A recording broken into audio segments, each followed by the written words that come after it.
time, we took a very close look at the anatomy of the longtail cast-on and what to pay attention to in order to do it well. After shooting that episode and reading your comments, it occurred to me that that is a distinctly knit cast on the right side. And I thought there has to be a purl version.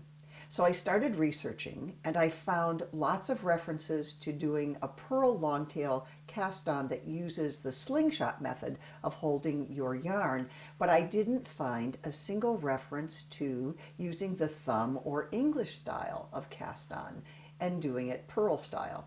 So I thought it can't be that hard to figure out, and it wasn't, and I'd like to share with you what I discovered. Let me begin by reviewing how you do the thumb method longtail cast on regularly or for knit. You pull off a certain length of yarn 3 to 4 times the width of your knitting, or my preferred method is to cast on 10 stitches, unravel those, measure that length, and then count by tens how much yarn I need, using that as my measurement. I just did a slip knot and put it on there. And for our regular knit around the thumb one, notice I'm holding the yarn between my two hands, my thumb is out, and I put the thumb around, so I've made a loop, insert as if to knit, and literally just knit it off. This is an easier cast on for people who generally work with their right hand, who work English style rather than continental style. In all instances, I'm simply knitting. It's just that I'm making the loop around my thumb rather than it's around the needle. And I'm using the term knit because I'm not teaching this to novices here, to absolute brand new beginners. You might be a beginner knitter, but I expect that you know how to cast on, bind off, knit, and purl. So I'm using the vocabulary of knit and purl. Now, when we purl, we bring the yarn around front, correct?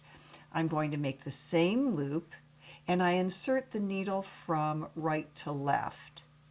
Wrap as if to purl, and pull it off. Again, I wrapped it around my thumb, insert from right to left as if to purl, wrap it counterclockwise or anti-clockwise, and pull it off.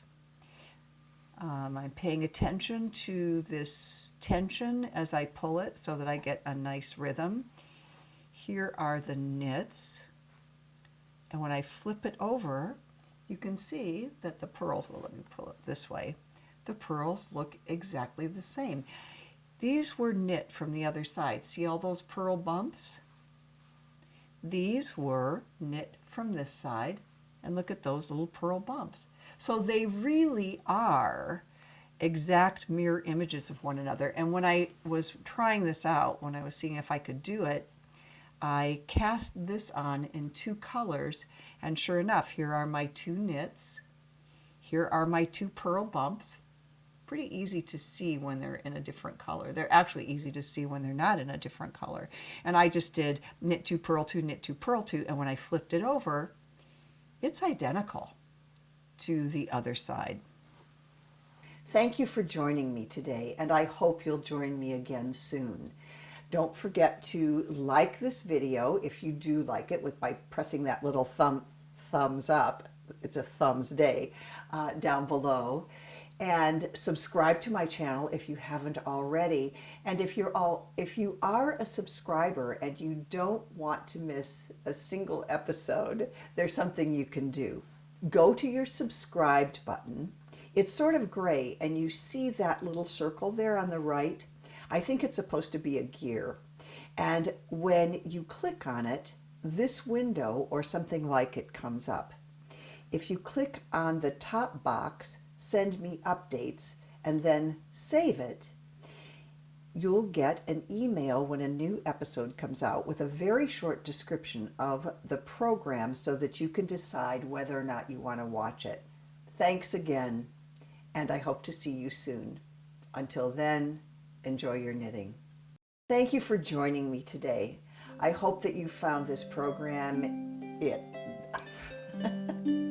I hope you found it. You wouldn't be here if you didn't find it, actually.